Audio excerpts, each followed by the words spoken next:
he is under certain political constraints to keep the Republican Party aligned in the initial stages of his presidency.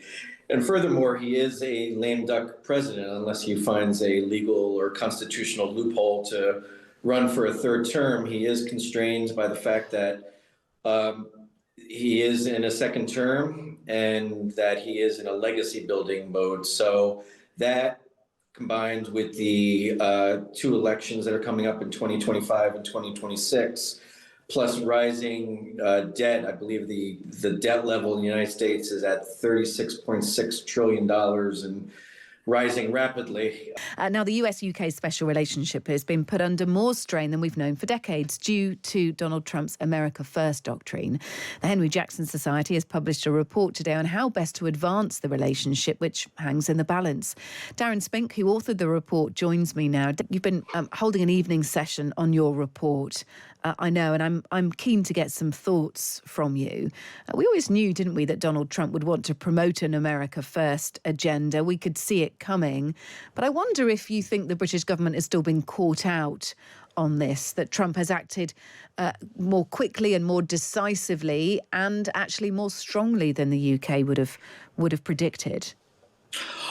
Well, in my opinion, it shouldn't surprise anyone at the lightning speed that the Trump administration is moving in, because there are certain factors that the Trump administration is dealing with in order to get this done as quickly as possible.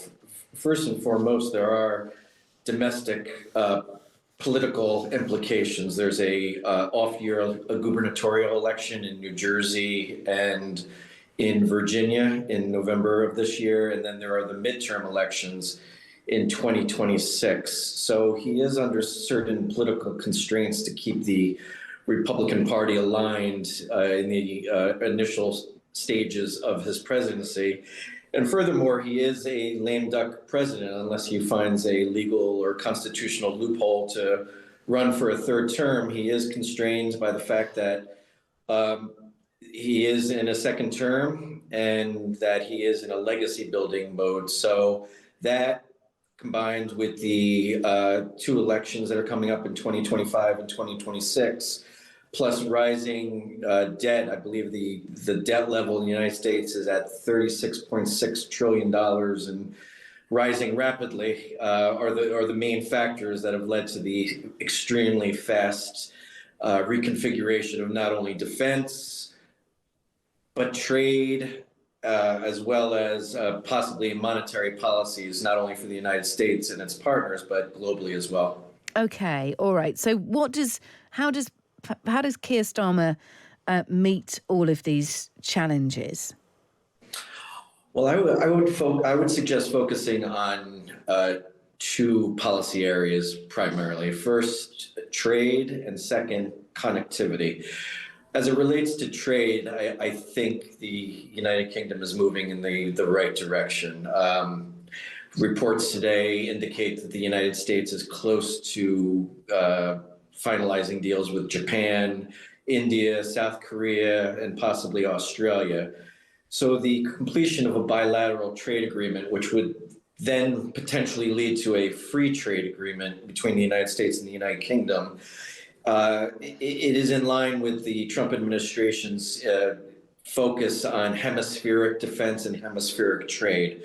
So I would say the four factors that the Trump administration is looking for as it relates to trade would include greater market access for U.S. exports. That would include agricultural goods, livestock such as pork and cattle, and machinery, ending the digital sales tax. It's a 2% tax that the United Kingdom imposes on U.S. big tech companies, lessening Chinese dependency, which is probably of the utmost concern for the Trump administration. That would be inbound investment restrictions on Chinese investments into the United Kingdom, possibly pushing for restrictions on outbound investments from the City of London into China, which helps modernize China's military, minimizing trade dependencies between the United Kingdom and China. And then, of course, if it actually gets to the point of a free trade agreement, ensuring that there is no transshipping of Chinese manufactured goods from the United Kingdom into the United States. As far as connectivity, once this trade war is over, I think the world first and foremost the U.S. The America's trading partners need to realize that it's going to be a pivot from the trade war to determining how to maintain economic connectivity in a post-globalization world.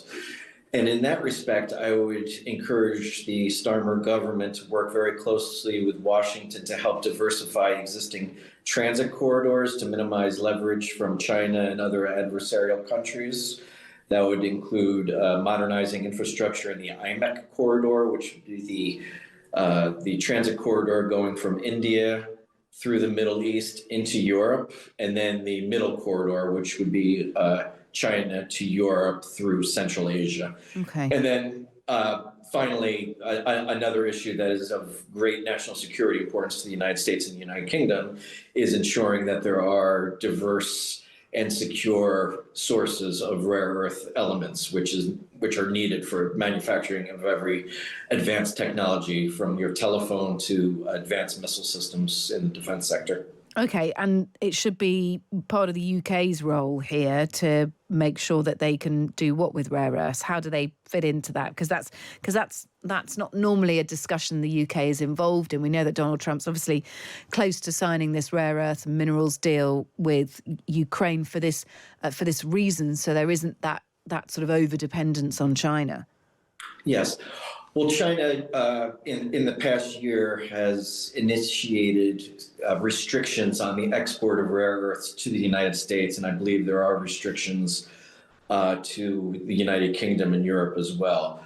How the United Kingdom could fit into that is encouraging investments from the private sector in conjunction with the UK's Development Finance Institution, which is British international investment, into regions that have ample supplies of rare earths to finance the mining. For example, Kazakhstan has billions of dollars worth of rare earths that are unmined.